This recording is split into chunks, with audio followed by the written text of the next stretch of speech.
આપણા પ્રિય સર્જક આ શ્રેણી અંતર્ગત શ્રી વી.એસ. ગઢવીની ત્રિલોક સંઘાણી સાથેની વાતચીત.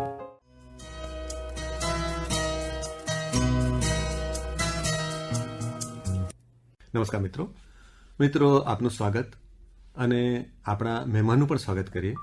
આજે ફરી એકવાર આપણી સાથે છે શ્રી વી.એસ. ગઢવી. તેઓ આપણા ગુજરાત રાજ્યમાં અનેક હોદ્દાઓ પર એમણે કામ કર્યું છે, પૂર્વ સનદી અધિકારી છે.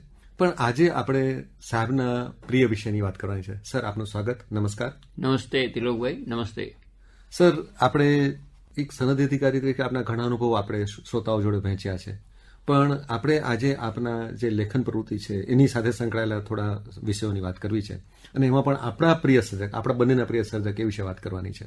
હવે આપણા ઘણા બધા સર્જકો એવા હોય કે જેમની છાપ આપણા ઉપર પડી હોય સર, તો એમાંના એક સર્જક એટલે દુલાભાઈ કાગ સર. આપણે જેને કહી શકાય કે ધરતી જોડે જોડાયેલા સર્જક એવું આપણે કહી શકીએ. તો દુલાભાઈ કાગ વિશે આપણે એમની રચનાઓ ઘણી બધી માણી છે. આપણે આકાશવાણી થકી ઘણી બધી રચનાઓ આપણે શ્રોતાઓ સુધી પણ પહોંચાડી છે. પણ દુલાભાઈ કાગનું સ્મરણ કરીએ તો આપને કઈ વાત સૌથી પહેલી યાદ આવે? એક તો કવિશ્રી કાગ, દુલાભાઈ કાગ, જેમને ભગત બાપુ તરીકે લોકો ઓળખે છે. જી. એમની આપણે વાત કરી બરાબર છે કે અનેક લોકોના એ પ્રિય સર્જક છે. જી જી. આપણા પ્રિય સર્જક છે, અનેક લોકોના પ્રિય સર્જક છે. જી. અને ખાસ કરીને જયારે આકાશવાણીમાં બેઠા છીએ ત્યારે એમના જે આકાશવાણીમાં લોક રામાયણનું રેકોર્ડિંગ આકાશવાણીએ જે તે વખતે ક્યારેક એ રેડિયો સ્ટેશનમાં પણ આવ્યા હશે, ક્યારેક રેડિયો સ્ટેશન વાળા એમને ત્યાં જઈને પણ રેકોર્ડિંગ કર્યું હશે. એ બંને રીતે એ રેકોર્ડિંગ આજે પણ ઉપલબ્ધ છે. એક ટ્રેઝર છે આકાશવાણી પાસે, અને એનો ઉપયોગ વારંવાર થાય છે, અને લોકોની પણ ઈચ્છા હોય છે કે આ વગાડવામાં આવે. એટલે એવા સર્જક કે જે જીવનના વિવિધ ક્ષેત્રોમાં ગયા. આમ જુઓ તો 1903 થી 1977 નો એમનો લાઈફ સ્પાન. બરોબર. આ સદી એ કેવી હતી કે જયારે એક ટ્રાન્સફોર્મેશન થવાનું હતું. એક સત્તાનો અસ્ત આવવાનો હતો, બીજી સત્તાનો ઉદય થવાનો. ચારણ કવિઓ સામાન્ય રીતે રાજ દરબારે જનારા લોકો હતા. કવિ કાગે એમાં થોડો ચીલો ચાતર્યો. એ રાજ દરબારને બદલે લોક દરબારે ગયા. એમણે લોકો સાથેનું તાદાત્મ્ય કર્યું, અને જે ઉત્તમ વાતો હતી, શાસ્ત્રોની વાતો હતી, સંતોની વાતો હતી, કથાકારોની વાતો હતી, આપણા ગ્રામ્ય જીવનની વાતો હતી, એ સરળ શબ્દોમાં મૂકીને લોકો સુધી પહોંચાડી. લોકોના મનમાં એક લાગણી કે શ્રી રામચંદ્રજી, સીતાજી અને લક્ષ્મણજી જયારે નદી પાર કરે છે ત્યારે પેલો મછવારો કહે છે કે મને તમારા પગ ધોવા દો. હવે એમની આ એક સિમ્પલ ને સરળ રચના, આના પરથી એમની સરળતા ખ્યાલ આવશે. પગ મને ધોવા દો રઘુરાયજી.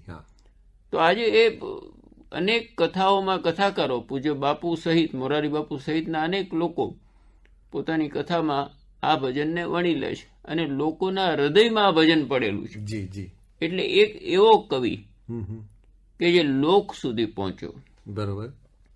દુલાભાઈ કાગની એક પંક્તિઓ યાદ આવે છે, સરસ કહ્યું છે એમણે, કાગના વેશમાં આજ આ દેશમાં માન સરોવર તણો હંસ આવ્યો.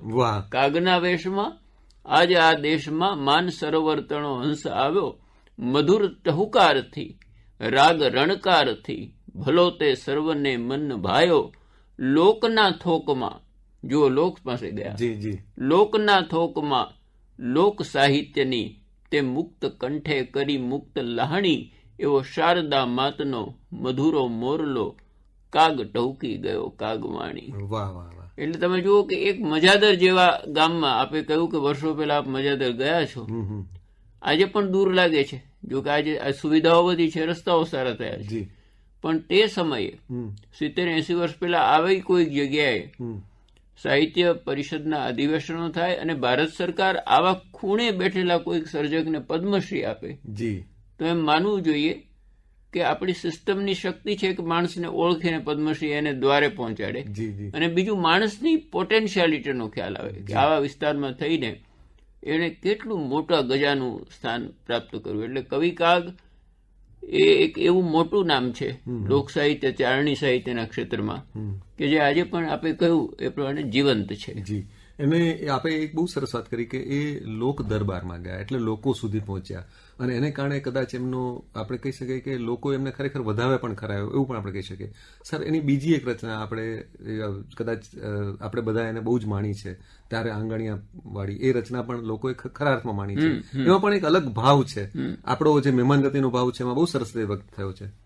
એટલે કવિ કાગના કાવ્યોમાં આમ જુઓ, આપણે જે વાત કરી તેના પરથી આપણા મનમાં સ્મૃતિ થાય કે જીવનના કેટલાક મૂળભૂત મૂલ્યો જી કે જેણે સમાજ જીવનને ટકાવી રાખ્યું, જી જી, જેણે સમાજ જીવનને સમૃદ્ધ કર્યું, જી, તો એમાં એક તમે કહ્યું ને મહેમાન ગતિનો ભાવ. વાહ.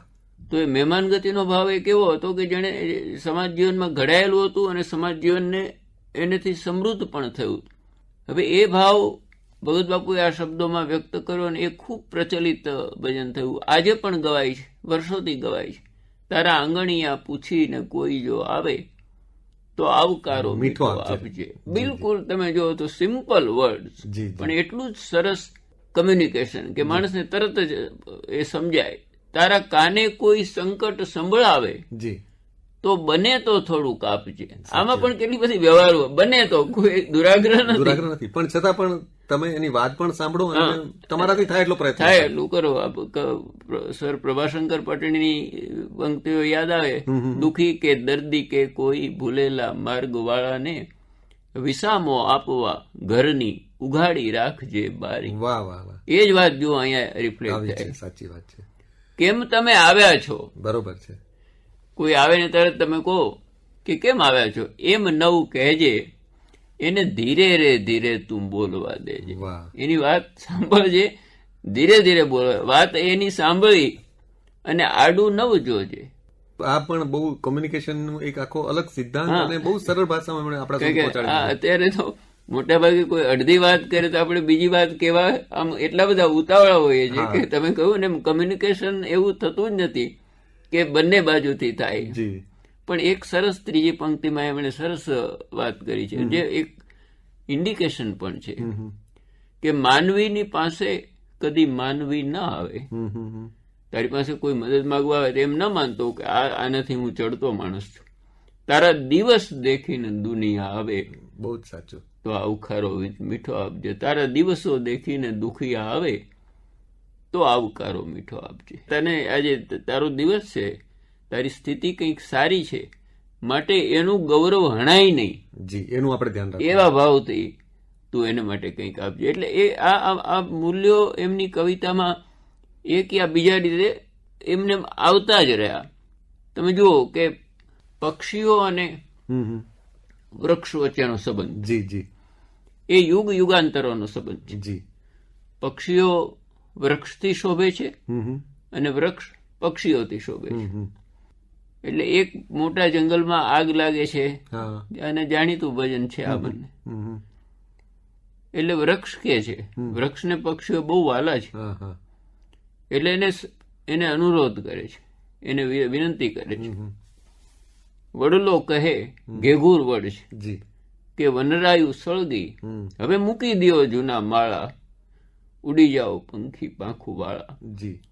સામે ભય બતાવે છે. આભે ચડિયા આભે અડિયા સેન અગનના અને ધખિયા આ દશ ઢાળા. આ બાજુ આવી રહ્યા છે. આગળી ચડી ચોટ અમુને અને ઝડપી લેશે જ્વાળા, ઉડી જાઓ પંખી પાંખું વાળા. તમે પાંખું વાળા છો એટલે ઉડી શકશો, અમે સ્થિર છીએ, અમે નહીં ઉડી શકીએ, એટલે અમે ઉડી નહીં શકીએ. પણ કેવો સરસ એનો ભાવ છે પંખીઓ તરફનો ભાવની એક બીજી પંક્તિ એને કહે છે કે પ્રેમી પંખીડા પાછા નહીં મળીએ હવે આ વનમાં વિગતાળા.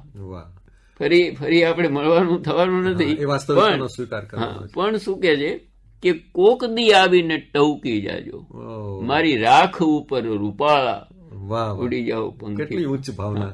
અહીંયા રાખ પડી હશે એને તમે ઓળખી લેજો અને એના ઉપર ટવકી જાય. અને આનો સુંદર જવાબ પંખીઓ આપે છે. હમણાં આપણે કહ્યું ને કે આશરે તારે ઈંડા ઉછેર્યા અને અમે ફળ ખાધા રસવાળા. હે વૃક્ષરાજ, તારા આશરે તો અમારી પેઢીઓનું પાલન થયું છે. આશરે તારે ઈંડા ઉછેર્યા અમે ફળ ખાધા રસવાળા, હવે મરવા વખતે સાથ છોડે ઈ મોઢા હોય મસવાળા, ઓહો, કેટલી ઉચ્ચ ભાવના. ઉડી જાઓ પંખી પાંખું વાળા, ભેળા જન્મશું, ભેળા મરશું, આપણે સાથે જ મરીશું, મૃત્યુને ભેટીશું, પછી ભેળા જન્મશું, અને ફરી તારે માથે કરશું અમે માળા. વાહ વાહ વાહ. આ કવિ કાગ આપણને ક્યાં લઈ જાય છે?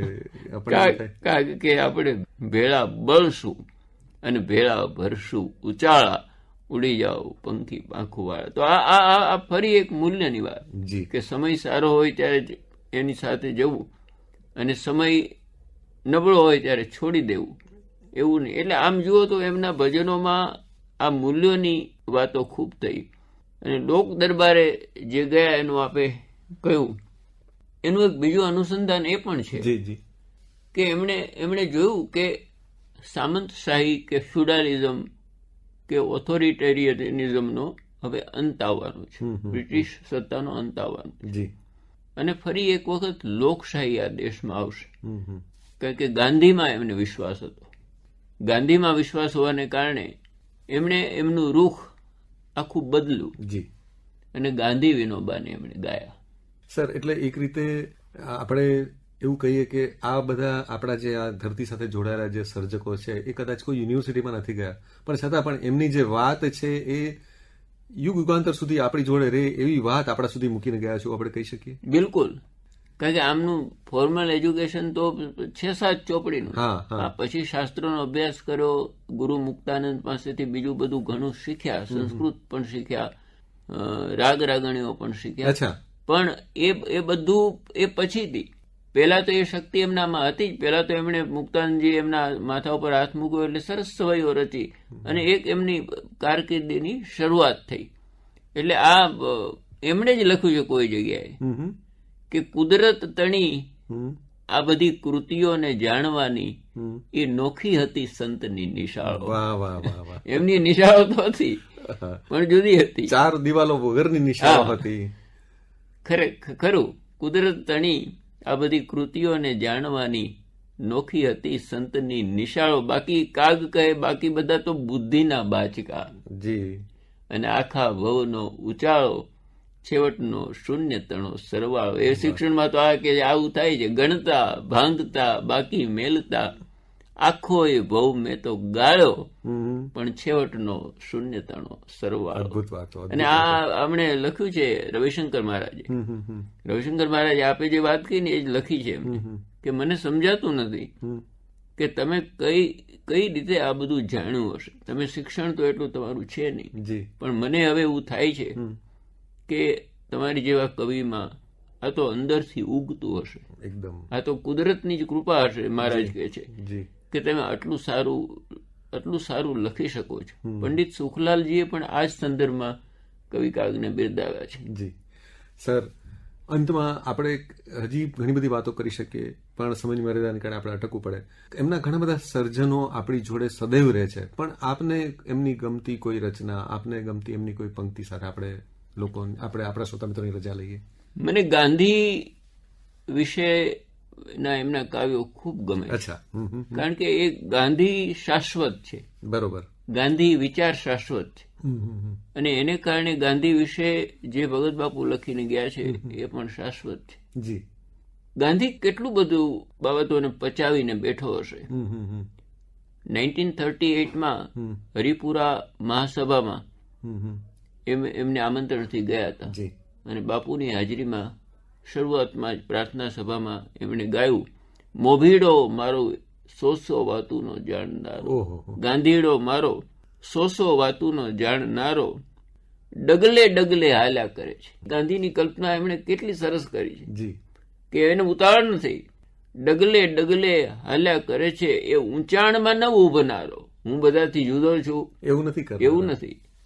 ઢાળ ભાળીને સૌ દોડવા માંડે, ઢાળ ભાળીને સૌ દોડવા માંડે, એ ઢાળમાં નહીં દોડનારો, ગાંધી વાળો 100 વાતુનો જાણનારો, ભાંગ્યા હોય એનો ભેરું થનારો. આ બીજી વાત. ભાંગ્યા હોય, ચિતરે હાલ હોય એનો ભેરું થનારો, અને મેલા ઘેલાને માનનારો. ગાંધી કેવો છે? મેલા ઘેલાને માનનારો. ઉપર ઉજળા અને તનના મેલા મનના મેલા ઉપર ઉજળા હા અને મનના મેલા એવા ધોળાને નહીં ધીરનારો ગાંધી મારો તો એટલે ગાંધીજી વિશે પણ એમણે કેટલી સરસ વાત સચોટ રીતે કહી દીધી અને એ શાશ્વત રહેવાની છે. છેલ્લે એમની વિશે હિંગોળદાનભાઈ નરેલાનો એક દુઓ કહું જે આ જ ભાવના વ્યક્ત કરે છે કે મગમગ તો મૂકી ગયો. હિંગોળદાનભાઈ નરેલાએ સરસ દુઓ લખ્યો છે. મગમગ તો મૂકી ગયો જે 52 ફૂલડાનો બાગ, ઓહો અમ અંતરને આપશે કાયમ સૌરભ કાગ. એકદમ સાચી વાત સર. આ વાત સાથે આપણે અટકીએ. સર, એક અદ્ભુત આપે એક સર્જકનો એક નવી દ્રષ્ટિથી અમને પરિચય કરાવ્યો એ બદલ આપનો પણ આભાર. આપને વંદન અને ખૂબ ખૂબ શુભેચ્છાઓ સર. Thank you. આપનો ખૂબ આભાર. જી સર, નમસ્કાર.